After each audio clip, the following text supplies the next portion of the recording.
So as I flounder awake in between weirdo naps, I've got to get my internal clock flipped around. I start a strange night shift job for a while, a couple of days here.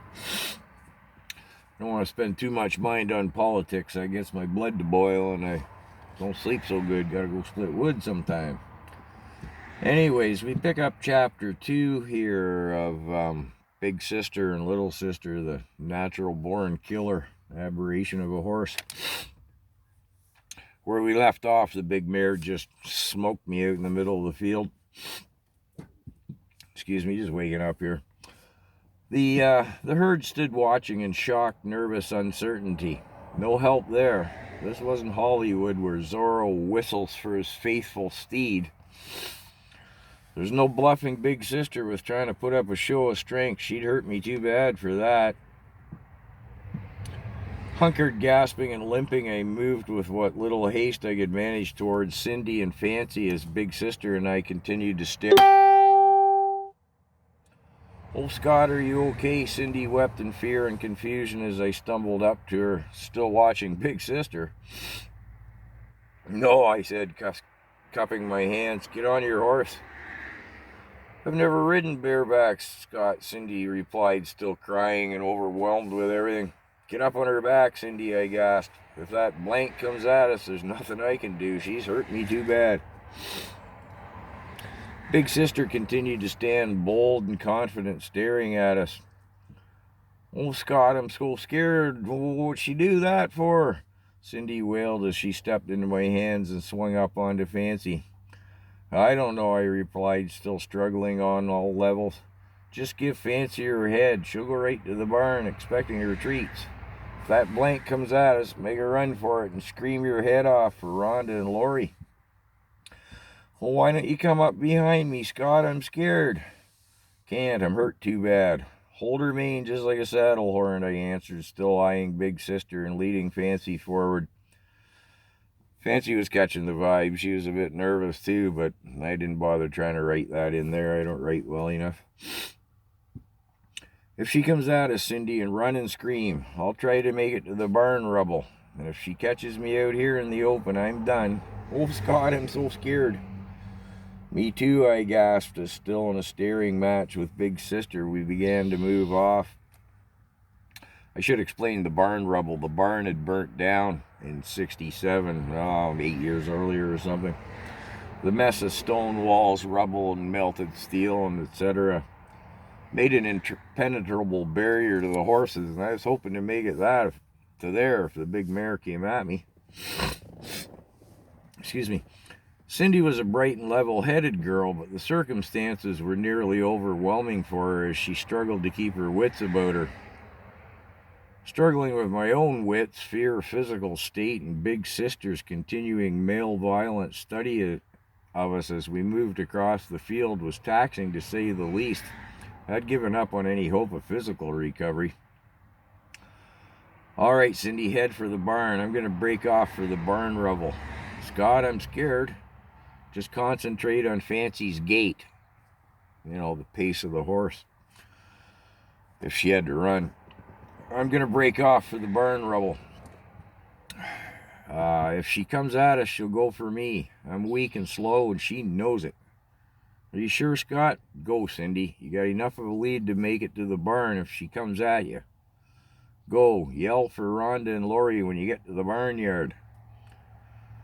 What about you, Scott? Cindy cried, in testament to her intelligence and nerve.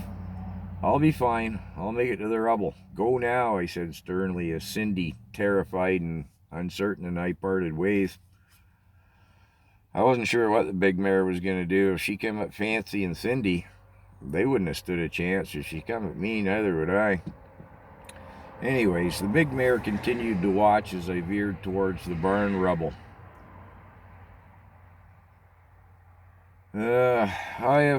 Skip the listen.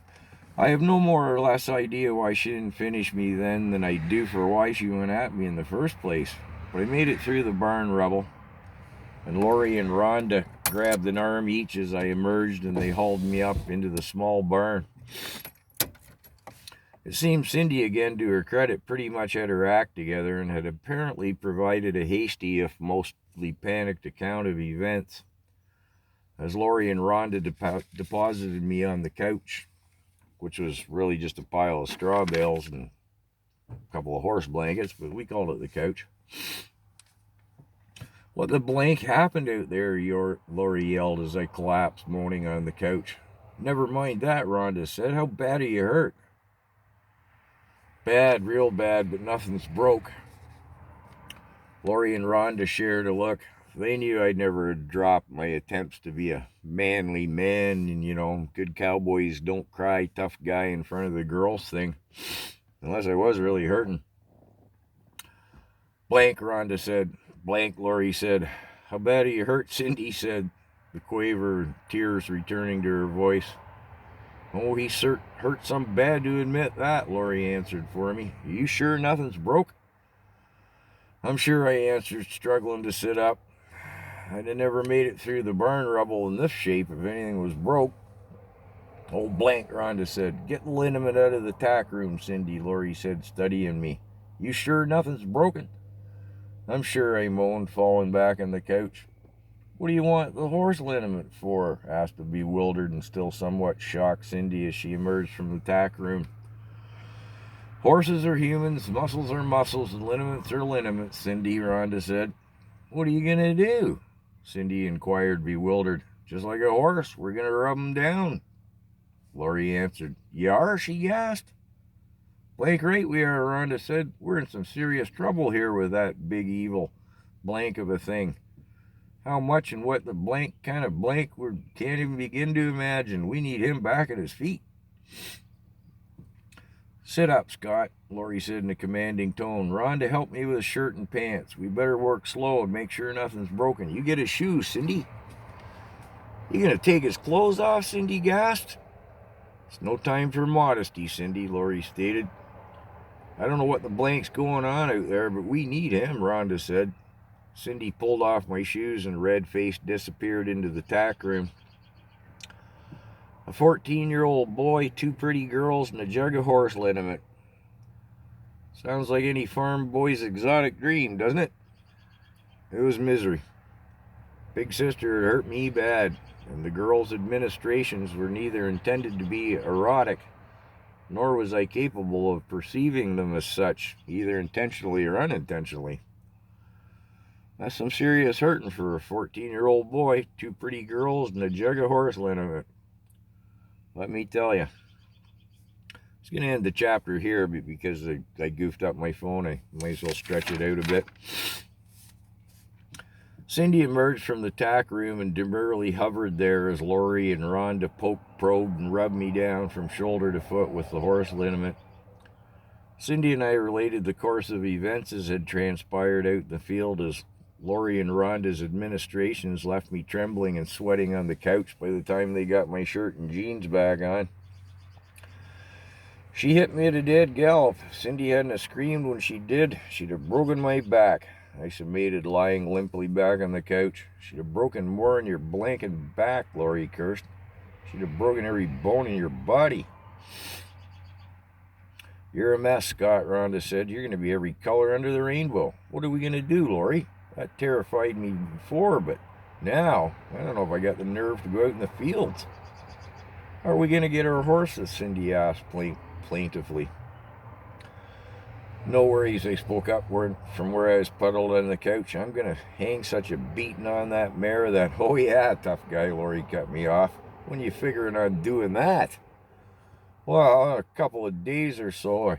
Yeah, it'll be a week or so before you'll be able to tie your own shoes," Laurie cut me off.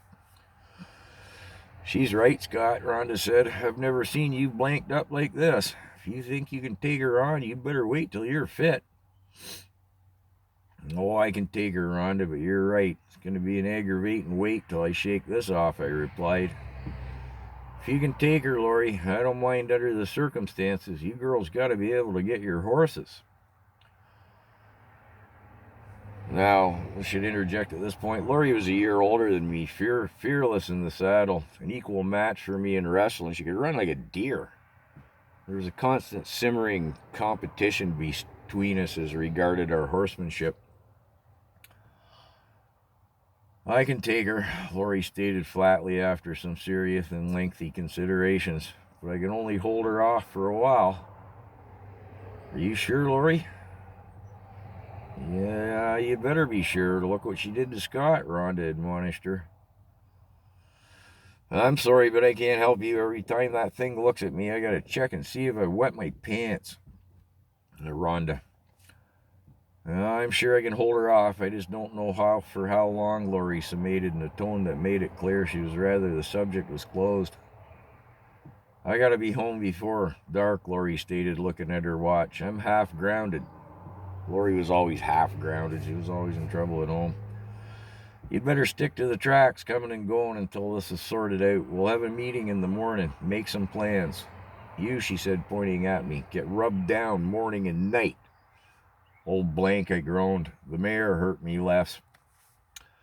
I'll end the chapter here, and I should say Rhonda and Cindy came from the other side of town. They could cross the back of the farm through the fields, or they could go down the railroad tracks. Lori was suggesting, wisely, they stay on the tracks.